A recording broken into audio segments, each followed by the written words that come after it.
Hello friends, welcome back. What I thought we'd do today is just set up a really simple shelter the way that I do it. This is how I camp when I'm by myself, when I'm camping solo. This is how I camp kind of 90% of the time.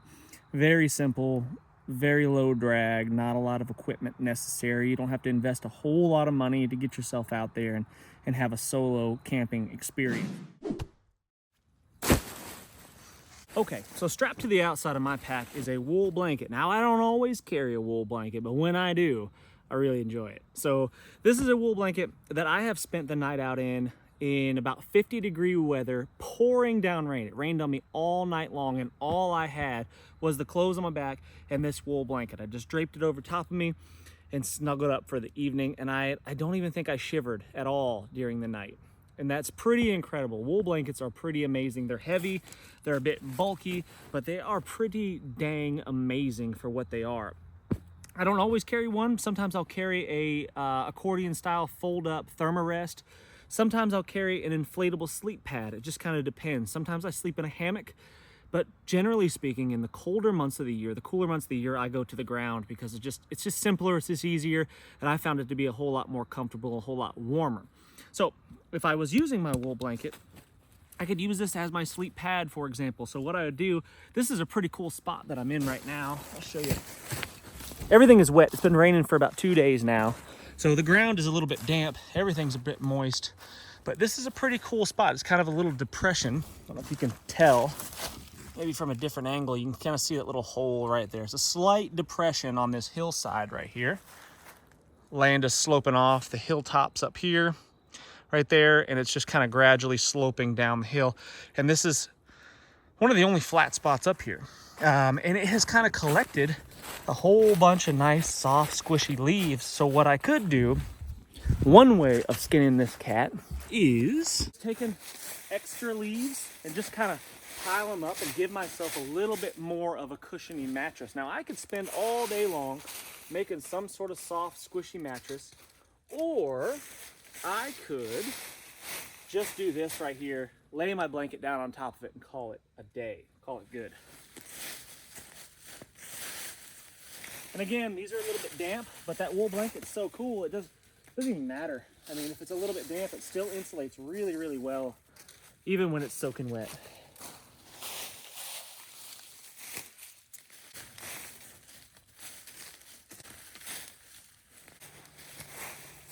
So, got myself a nice squishy pile of leaves right there.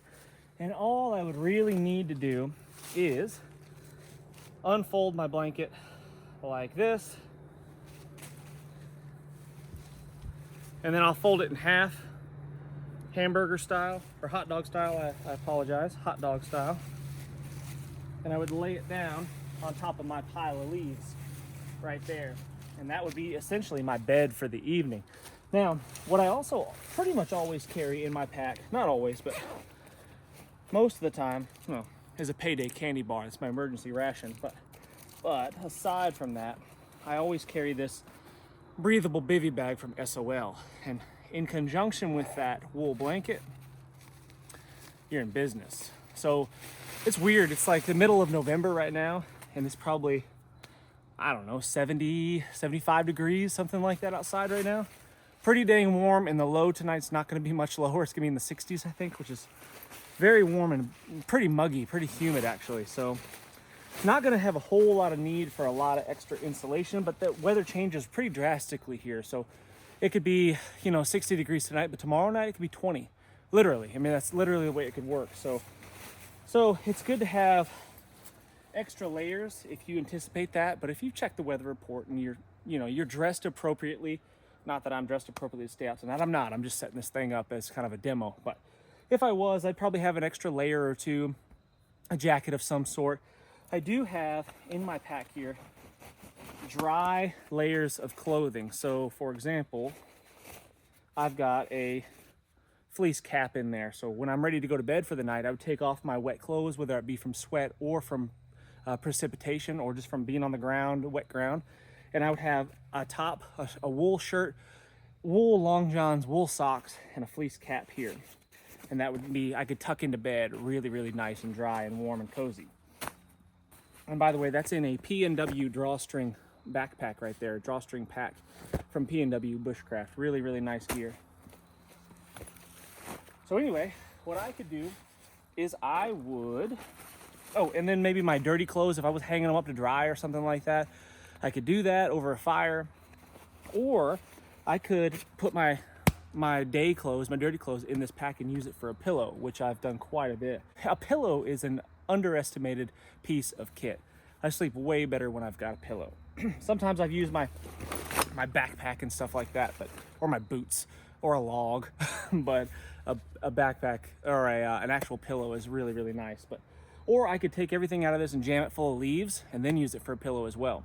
That works. I'd probably turn it inside out so I didn't get the inside all filthy. I'd just take this pack, turn it inside out, jam it full of leaves, and then we're good to go. But no need to do that right now. So basically, I'd get inside my big bag, just like that. I get inside my big bag and I'd be laying on my wool blanket and I would be set. If I wasn't anticipating any rain, I would just sleep exactly like this and be super comfy. I'd have no issues with this whatsoever. Done it plenty of times. However, there's always a chance of rain, so I'll show you how I'd set that up in this situation right here.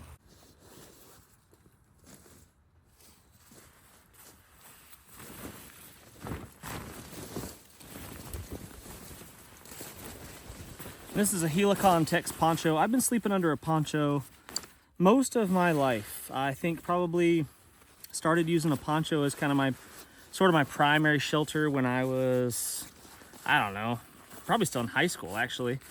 So I've been doing this quite a long time and it's just enough. You know, it'd be nice to have a bigger shelter for sure, but a poncho is just enough for one person to get by in some nasty weather. So I'm just tying up the neck, the hood of the poncho right there, just to seal it off like that. And then I leave a little excess right here. So I'll show you what to do with that in a second. Now, usually what I would do is I would take the corner of my poncho, which already got a little bit of string on it, and I would tie it around the corner or tie it to a tree like this, or a small sapling or a branch or whatever. But that's not going to be positioned exactly right for where my bed is currently. So what I want to do is I want to move that just a little bit. I want to move this corner to where there is no attachment point. And all you really need to do for that is just a little bit of cordage.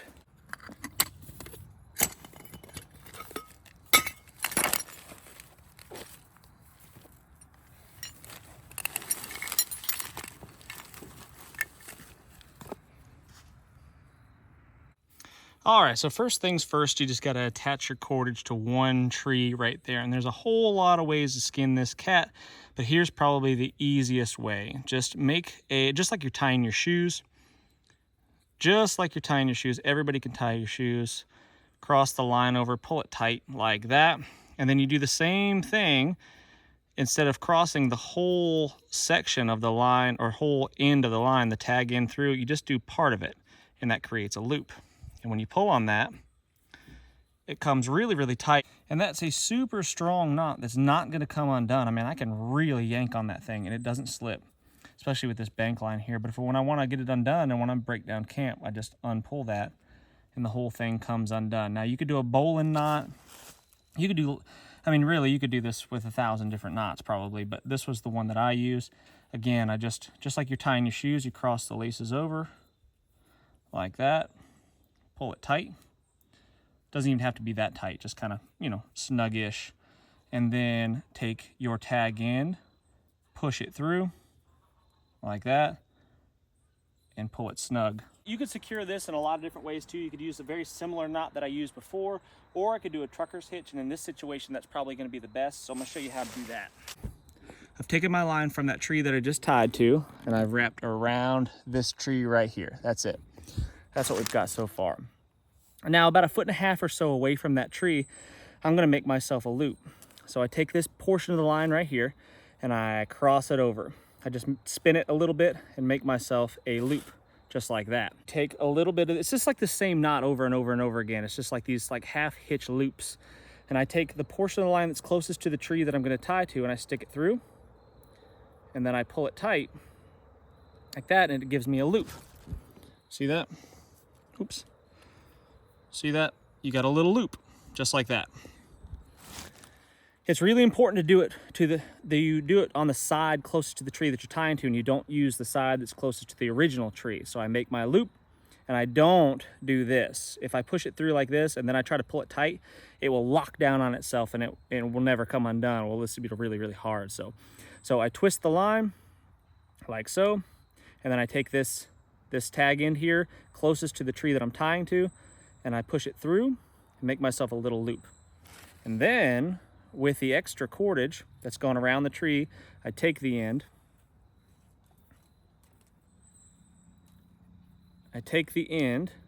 and I insert it through that loop that I've created. And I pull. I can pull on this really hard, and that makes this banjo tight right there. So there's my loop, and here's the extra cordage, the tag into the cordage going through, and I can really yank on that, and that pulls it super tight right there. See that? And then I just pinch this off, pinch it. I go through, and I make that same knot that I've been doing. That same slip hitch, I guess. I don't know exactly what that's called, but same slip hitch that I did on the other side when I originally tied to the tree. That's what I've got going on right there. So when I want to undo this thing, I just pull it loose and it all comes undone. Pull that nice and tight, pinch it off, do a little loop over that line and pull, and that ain't going nowhere. And then what I generally do, just so I don't trip over this in the middle of the night or whatever, tear my whole shelter down, is I take the excess cordage and I coil it up like that.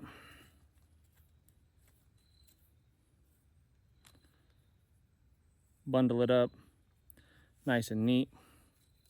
Give it a couple wraps over that bundle and then over top of my thumb. And then I take another little slippery loop and I go underneath that where I've created that space between the cordage of my thumb, just like that. And now it's nice and organized. I'm not gonna kick it in the middle of the night. I could set this shelter up any way that I want. Doesn't really matter. I could come up with all sorts of configurations, like a plow point lean-to sort of thing. Maybe this time around I might just do sort of like a long lean-to.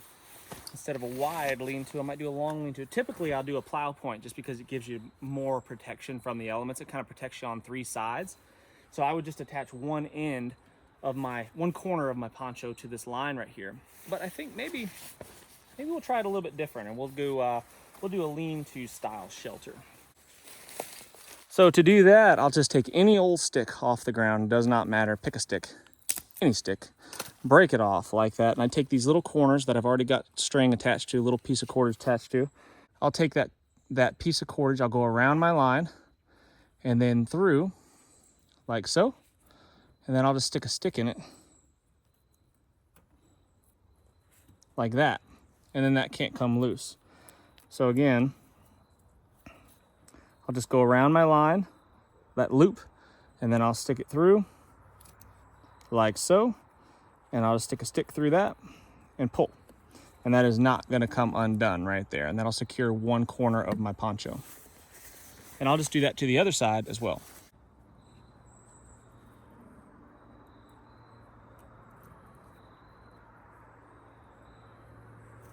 And then I'll spread these apart like so, kind of central over top of my mattress there. Like that. And then all we gotta do now is stake out our corners. For that, I'm gonna find these really nice tent stakes out of this same stick that I found on the ground. I'll just sharpen one side very crudely. Not that you really have to do this, the ground's pretty soft here. Then I'll break off the top. There's one tent stake right there. And then I'll just make another. Only need two for this shelter. Like that. Two tent stakes done and done. Come out here. And I'll just loosely stake it for now, because I'll probably end up moving it a little bit. But there's that. And there's that. Of course, I'm on a rock. So just loosely doing it for now so I can make some adjustments.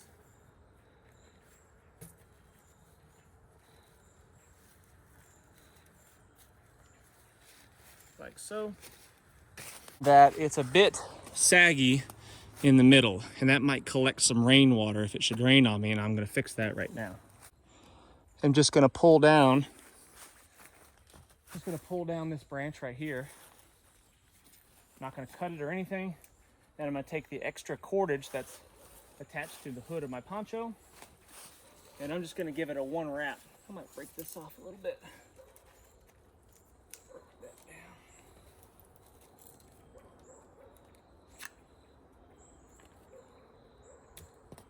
Trim this end off just a little bit,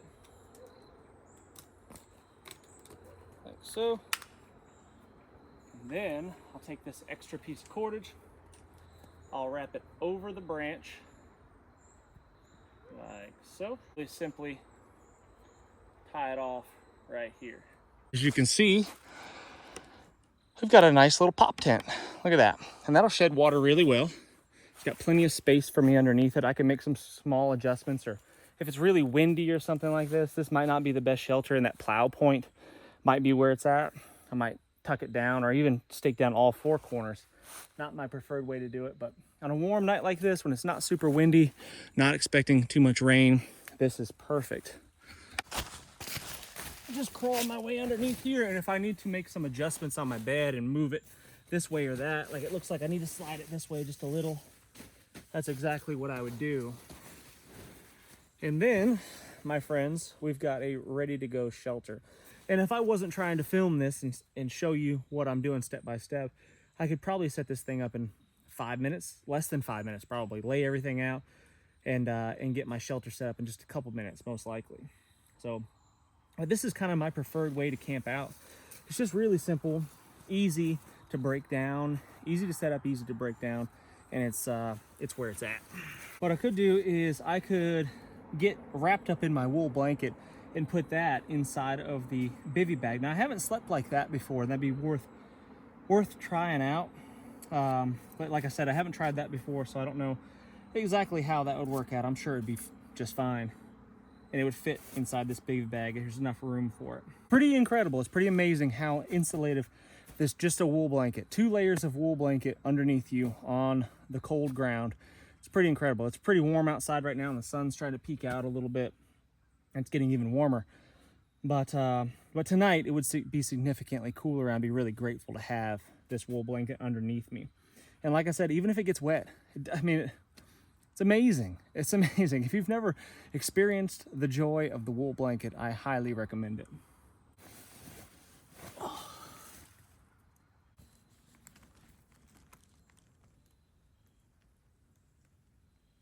Might just take myself a nap. It'd be a shame to set this shelter up and not at least give it a fair shake, you know, a shakedown to see if it works.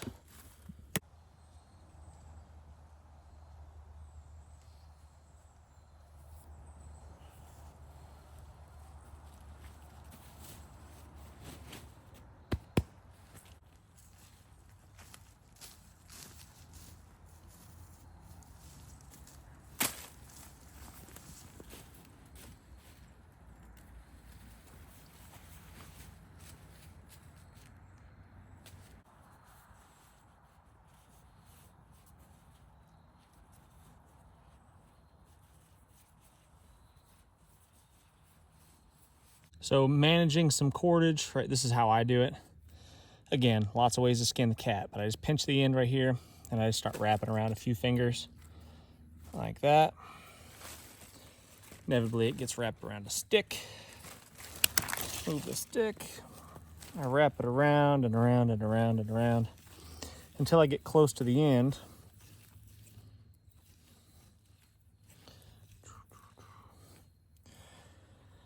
And then once I get close to the end, I just take the spool there and I give it a little twist, like that, and then I hold the whole thing.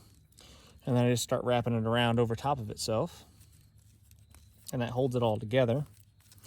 And then when I get close to the end, kind of like that right there, I take a wrap and I go over top of my thumb, and then I stick the tag end right there through that loop that I've created with my thumb, but I don't pull it all the way through. I just make a little slip loop. Again, it's like the same knot over and over and over again for everything, like that. I pull that tight, and now it's easy to get undone. I can just pull on that tag end right there and I can unravel my coil. I've been using this mesh bag for a long time now. It's starting to get some holes in it. I'm gonna start losing my gear if I don't either fix that or replace this. We shall see. Might replace it with a little dry bag or something.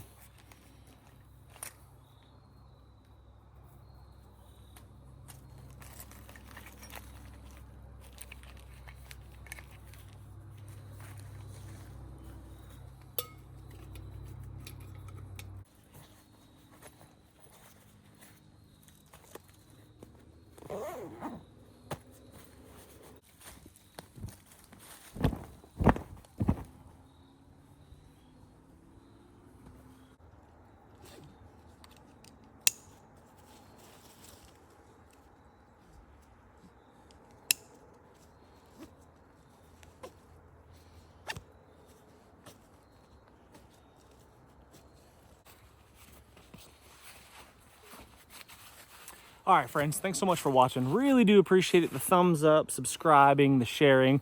Very grateful for all of those. And until next time, what's the worst that could happen? Let's just go on 3.